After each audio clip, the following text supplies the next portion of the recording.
All right, let's talk business. What if I told you that the real heart of a company isn't its sales team or its cool products, but human resources?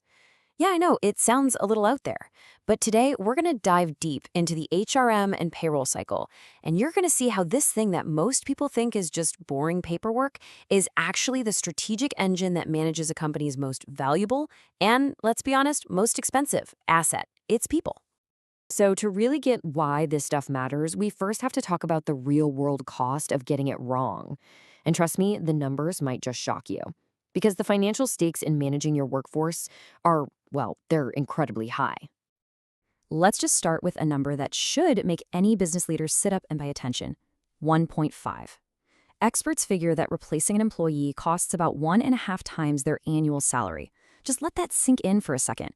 We're not just talking about the salary itself. Oh no, it's all the hidden costs, the recruiting, the interviewing, the training, and all that lost productivity while the new person is still trying to figure out where the coffee machine is. That's what really hurts. Let's really see this in action. Imagine two identical companies, okay? Company A has a 20% employee turnover rate. They are literally hemorrhaging $18 million a year just replacing people who leave. But Company B, they've got a much healthier 5% turnover rate. And because of that, they're saving over $13 million. This, right here, is the moment HR stops being a cost center and becomes a strategic powerhouse. So the big question is, how do you become Company B?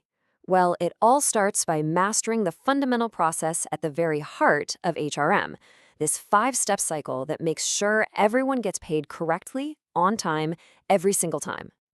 Okay, I know what you're thinking. At first glance, this data flow diagram looks like a crazy plate of spaghetti. But don't worry about it. We're going to use this thing as our roadmap. We'll break down each of these little numbered circles one by one and see exactly how the data flows from the moment someone's hired all the way to their paycheck. And these are the 5 core activities that make it all happen. First, we start with the master file. Think of it as the single source of truth for all employee info. Then we got to validate the hours people actually worked. Next, the system does all the heavy lifting, preparing the actual payroll. And finally, we get to the good part, dispersing the money to the employees and, of course, to the government.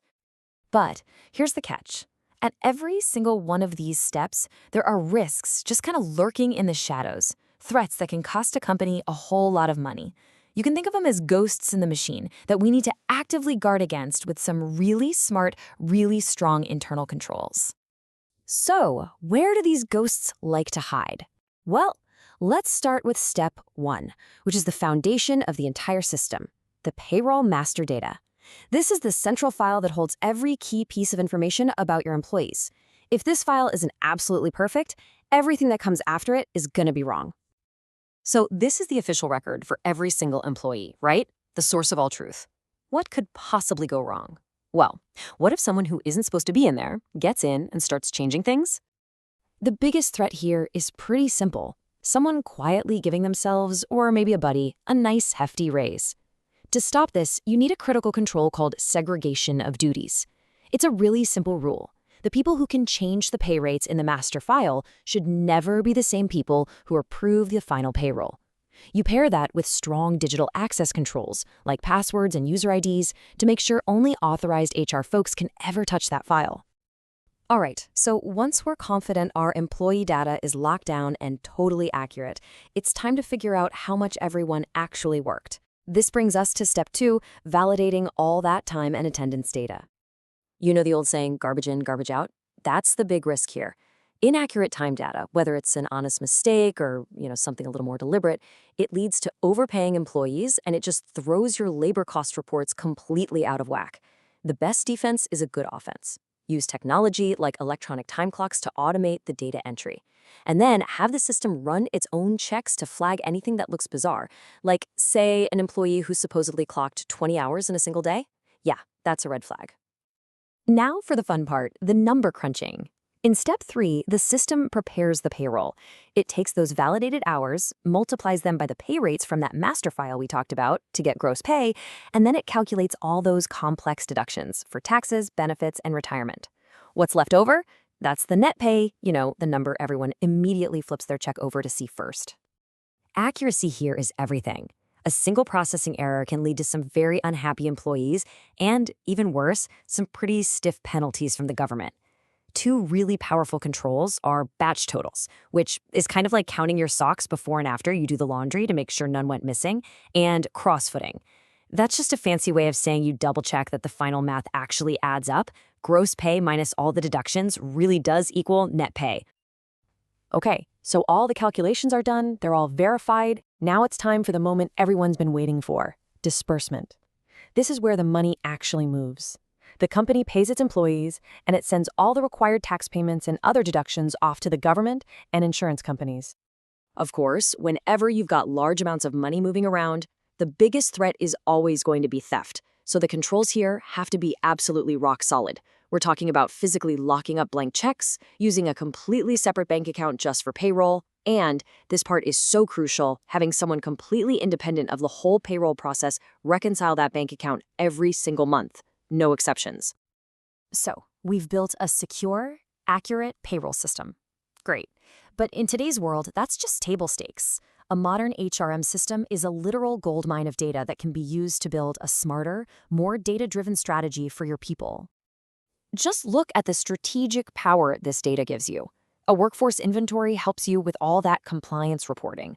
A position control report lets you see exactly where you have empty seats and need to hire. In a skills inventory report, that lets you identify critical gaps in your team's abilities so you can plan training that actually works. This is how payroll goes from being just an administrative chore to a real strategic planning tool. And let's bring this all the way back to where we started, that massive cost of employee turnover. A solid HRM database fights this head on. It creates a ready-to-go talent pool from people who've applied in the past. It can automate the initial screening process. And by analyzing data on who your best performers are, it helps you hire more people who are likely to succeed and stay. And that breaks that expensive, painful cycle of recruitment. Now, given all this complexity, all the potential for error, and the huge strategic importance, a lot of businesses face a big decision. Should we handle all of this stuff in-house? Or is it just better to outsource it to someone who specializes in it? When it comes to outsourcing, there are really two main flavors. You've got a payroll service bureau, which is a very focused option. They basically take over that 5-step cycle we just walked through. Then you have a professional employer organization, or a PEO. And they're much more comprehensive. They don't just run your payroll. They also manage other huge HR functions, like employee benefits and all the administration that goes with it. For a lot of small and mid-sized companies, outsourcing is kind of a no-brainer. It often reduces their direct costs. It gives their employees access to the kind of high-quality benefits that are usually just for giant corporations. And maybe most importantly, it frees up their internal team to focus on what they do best, actually growing the business. And that really brings us to our final thought. After seeing how a well-managed HRM and payroll cycle can save millions in turnover costs, drive strategy with data, and just improve the overall health of an organization, you really have to ask yourself, is your company's system just an administrative expense, or is it being used as the powerful strategic asset it truly can be?